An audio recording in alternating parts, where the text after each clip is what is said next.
Hello guys, welcome back to my channel Daniel Tuga Darmawan.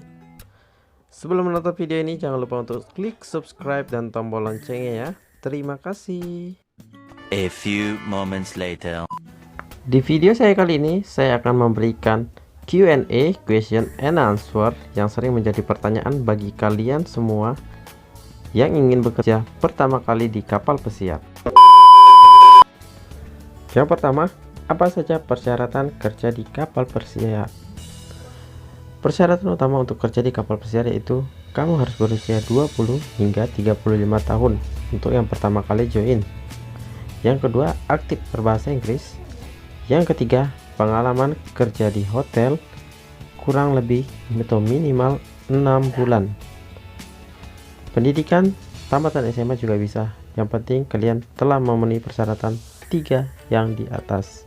Setelah memenuhi persyaratan tersebut, baru kalian berhak dan bisa mengajukan interview dengan agent dan juga user.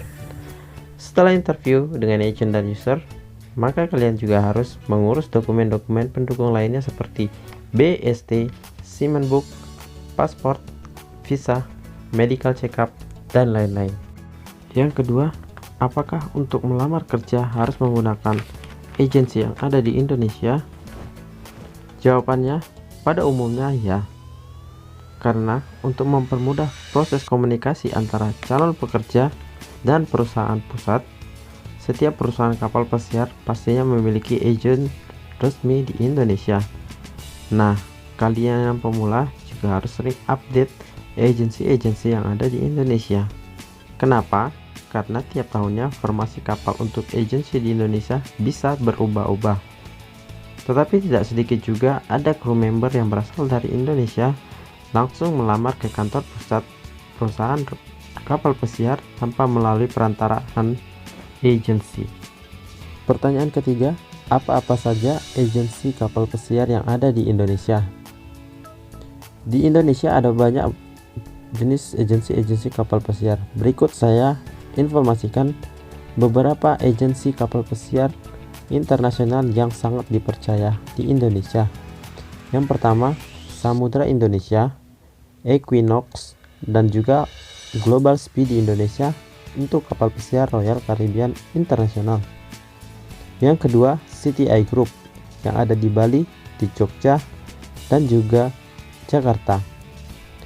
Perusahaan ini bekerja sama dengan kapal pesiar Carnival, MSC, P&O, dan juga Apollo. Yang ketiga, PT Ratu Oceania Raya Jakarta dan juga Bali.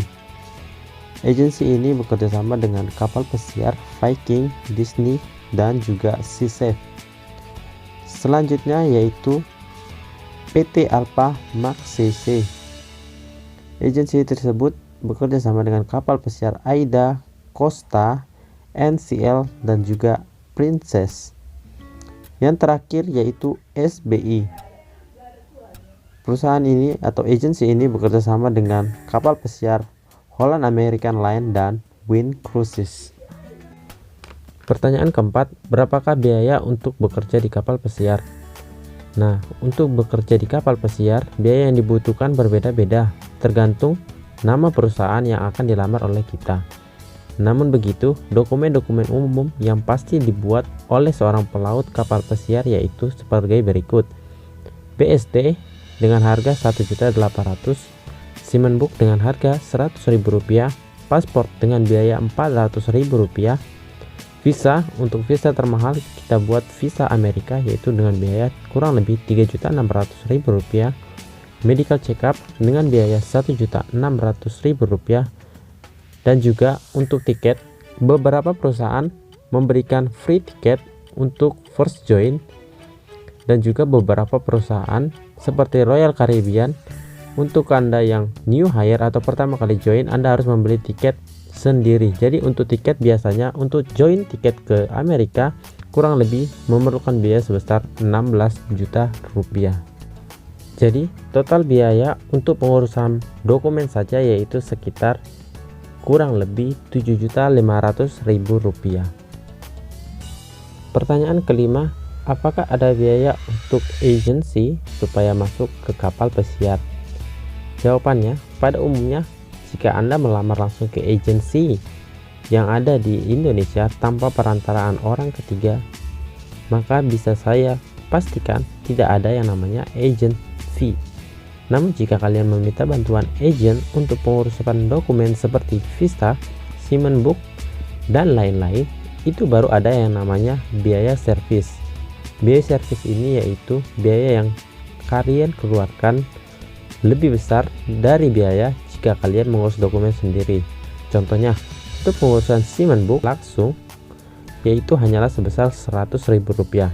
Tetapi jika Anda meminta bantuan atau pertolongan dari seorang agensi, maka biaya untuk pengurusan Siemens Book bisa menjadi Rp350.000. Pertanyaan ke-6, bagaimana sih jam kerja di kapal pesiar? Jawabannya, kontrak kerja di kapal pesiar itu yaitu minimal 6 bulan sampai 8 bulan untuk karyawan biasa. Namun untuk officer atau kelas manajemen biasanya 2 bulan hingga 4 bulan dalam satu kontrak. Nah, dalam satu hari kerja, setiap pelaut di kapal pesiar diharuskan bekerja maksimal 10 jam dan pada umumnya bekerja split time, yaitu Anda bisa masuk pagi dan juga siang atau malam. Dan satu hal lagi yang harus Anda ingat, di kapal pesiar tidak ada namanya day off. Jadi semuanya atau setiap hari kalian itu harus report dan bekerja. Anda hanya bisa mendapatkan day off ketika Anda sakit dan diberikan izin oleh dokter untuk beristirahat. Pertanyaan ke-7, salah nggak sih kalau kita mulai melamar kerja di kapal pesiar dari posisi paling bawah, dan apakah ada promosi di sana?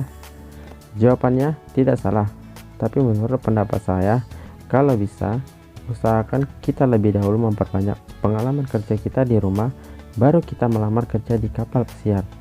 Nah, dengan pengalaman yang banyak yang telah kita miliki di darat, maka kita bisa melamar atau memulai pekerjaan di kapal pesiar dari posisi yang menengah hingga ke atas.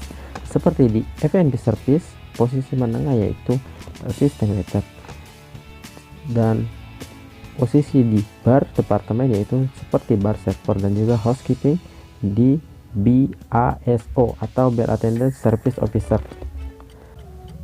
Promosi di kapal pesiar memang ada, tetapi prosedurnya tidak semudah yang kita pikirkan. Prosedur untuk mendapatkan promosi di kapal pesiar yaitu kalau kita ingin melamar pekerjaan di departemen lain, kita harus mengikuti yang namanya cross training. Setelah kita mengikuti cross training, kita akan mendapatkan sertifikat. Setelah itu baru kita bisa melamar ke posisi yang kita inginkan. Setelah kita melamarnya, maka kita akan dites dan dilakukan interview. Setelah interview dan dinyatakan lolos, maka kita bisa mendapatkan waiting list atau menunggu waktu kapan kita akan dipromosi.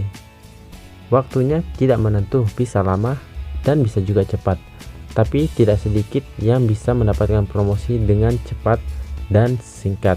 Itu semua tergantung dengan nasib Anda juga. Demikianlah informasi saya untuk kali ini. Semoga video ini sangat bermanfaat bagi kita semua. Jangan lupa untuk tekan tombol subscribe dan like-nya ya. Terima kasih. Bye-bye.